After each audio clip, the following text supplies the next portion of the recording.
আমরা এখন শিখবো অ্যালকাইল মূলক। অ্যালকাইল কি? খুব মজার একটা ব্যাপার। সেটা যদি আমরা এখান থেকে দেখি যে দেখো তো এই সংজ্ঞাটা, এই সংকেতটা ছিল কি CH CN H2N +2 কার ফর্মুলাটা অ্যালকেন। অ্যালকেন কার্বন যা আছে হাইড্রোজেন ডাবল +2 আছে। অ্যালকেন থেকে, এই অ্যালকেন থেকে যদি একটা হাইড্রোজেন পরমাণু অপসারিত হয়, অর্থাৎ হাইড্রোজেন কোথায় থাকে? এখানে থাকে না? এখান থেকে যদি একটা হাইড্রোজেন মাইনাস হয়ে গিয়া, হ্যাঁ মাইনাস হয়, চলে যায়, তাহলে অ্যালকেন থেকে একটা হাইড্রোজেন অপসারিত হওয়ার পর যেই মূলক, যে একযোজী মূলক, অর্থাৎ এখান থেকে একটা হাইড্রোজেন যাবে, তাই তার যোজনী হবে কি? এক। তাহলে অ্যালকেন থেকে একটি হাইড্রোজেন পরমাণু অপসারিত হওয়ার পর যে একযোজী মূলক তৈরি হয় তার নাম অ্যালকাইল মূলক। চলো দেখি। তাহলে এখান থেকে গেছে CnH2n+, এখানে ছিল হাইড্রোজেন কয়টা? দুইটা। একটা চলে যাওয়ার পর কি হবে? 1। আর এই যে ফ্রি হাত একটা রয়ে গেল না? একটা হাইড্রোজেন যে চলে গেছে সেখানে একটা বন্ড রয়ে গেছে না? তাহলে এই যে রেডিক্যালের নামই হবে অ্যালকাইল রেডিক্যাল, অ্যালকাইল মূলক। বুঝতে পেরেছো? এর আরেকটা নাম অ্যালকান মূলকও বলা হয়, অ্যালকান, অ্যালকাইল অর অ্যালকান। চলো আমরা দেখি। এর মান যদি আমি এখানে এর মান যদি আমি 1 ধরি, এর মান যদি 1 ধরি, খুব ভালো করে দেখো, এর মান যদি 1 ধরি তাহলে আমার এখানে কি আসে? C(ON)H 2 দুগুণে 4 আর 2 4 আর 2 সরি 2 1 কে 2 আর 2 কত? 4। তাহলে C(ON)H4, দ্যাট মিন্স CH4। ঠিক কি না? কথা বলো। এখন এইটাকে, এই ফর্মুলাটাকে আমরা এইভাবে লিখি না? 1 2 3 4 এইভাবে লিখি কি না? বলো। হ্যাঁ। আচ্ছা, এইভাবে যদি লিখি, এখন ওর জীবন থেকে যদি একটা হাইড্রোজেন অপসারিত হয়, কে যায়? এই যে এই হাইড্রোজেনটা যদি এখান থেকে চলে যায়, তাহলে এখানে কে থাকবে?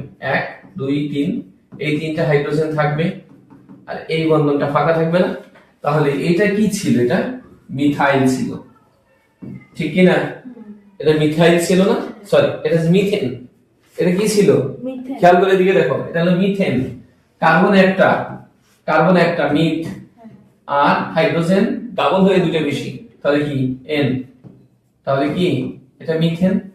এখন মিথেন থেকে একটা হাইড্রোজেন অপসারিত হইল, এই যে একটা হাইড্রোজেন চলে গেল, যে মূলক তৈরি হবে তার নাম হলো মিথাইল। তার নাম কি? মিথাইল মূলক। এটাকে আমরা এইভাবে লিখি CH3 বন্ড। বুঝতে পেরেছো? তাহলে অ্যালকেন থেকে একটি হাইড্রোজেন পরমাণু অপসারিত হলে যে একযোজী মূলক তৈরি হবে, এই মূলকটার চার্জ কত? 1। সুতরাং একযোজী মূলক তৈরি হবে, তার নামই হচ্ছে মিথাইল। ঠিক আছে? তার নামই অ্যালকাইল। অ্যালকেন থেকে একটা হাইড্রোজেন অপসারিত হলে যে মূলক তৈরি হয় তার নামে অ্যালকাইল মূলক। এখন মিথেন থেকে গেলে সেটা মিথাইল, মানে অ্যালকেন থেকে অ্যালকাইল। তাহলে মিথেন থেকে মিথাইল যদি n এর মান 2 হয় তাহলে কি হবে? C2H6। এখন তার থেকে যদি একটা যায় C3, তোমরা যদি আরেকটু দেখতে চাও এরকম ভেঙে, যে এইটাকে এইভাবে লেখো 1 2, একটা দুইটা তিনটা চারটা পাঁচটা ছয়টা, এই 6টা হাইড্রোজেন আছে। এখন যাবে কোন হাইড্রোজেন? কোন হাইড্রোজেন যাবে? এই যে এখান থেকে একটা হাইড্রোজেন যাবে, তাই না? এই যে এটা চলে গেল, এটা চলে গেল, চলে যা, চলে যা। তাহলে ও চলে গেল। চলে গেলে এই কাঠামোটা কি হয়?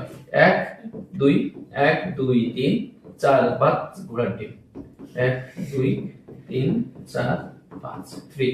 তাহলে এইটাকে আমরা কি লিখি? CH3 bond CH2 3। ঠিক কি না? তাহলে এটা কি থেকে এসেছে? ইথেন থেকে। এইটার নাম হয়েছে ইথাইল। কথা বুঝতে পারছো? তাহলে মিথেন থেকে কি? মিথাইল। ইথেন থেকে ইথাইল। প্রোপেন থেকে প্রোপাইল। বিউটেন থেকে বিউটাইল। যেমন C3 n সমান যদি 3 হয়, দেখো এখানে n এর মান যদি 3 বসাই, C3 H3 দুগুণে 6 2 8 H8, ঠিক কি না? তো এখান থেকে যদি একটা হাইড্রোজেন যায় তাহলে কি হয়? C3H7 3 বন্ড, ঠিক কি না? তাহলে এটা হবে প্রোপেন, প্রোপেন থেকে কি হবে? প্রোপাইল মূলক। ওকে, এখন এই যে মিথাইল, ইথাইল, প্রোপাইল, বিউটাইল, এই সবগুলা মূলককেই বলা হয় কি? অ্যালকাইল মূলক। সবগুলাকে কি বলা হয়? অর্থাৎ এদেরকে আর দিয়ে প্রকাশ করা হয়, আর। এইটাই হচ্ছে অ্যালকাইল মূলক। আর সমান কি? যেমন মিথাইল, তারপরে কত? C2 H5 ethyl, C3 H7 propyl, C4 H9 butyl. Clear? This all are alkyl. Okay, বুঝতে পারছো? অ্যালকাইল মূলক কিন্তু আমাদের খুব লাগবে এই চ্যাপ্টার পড়তে। Thank you.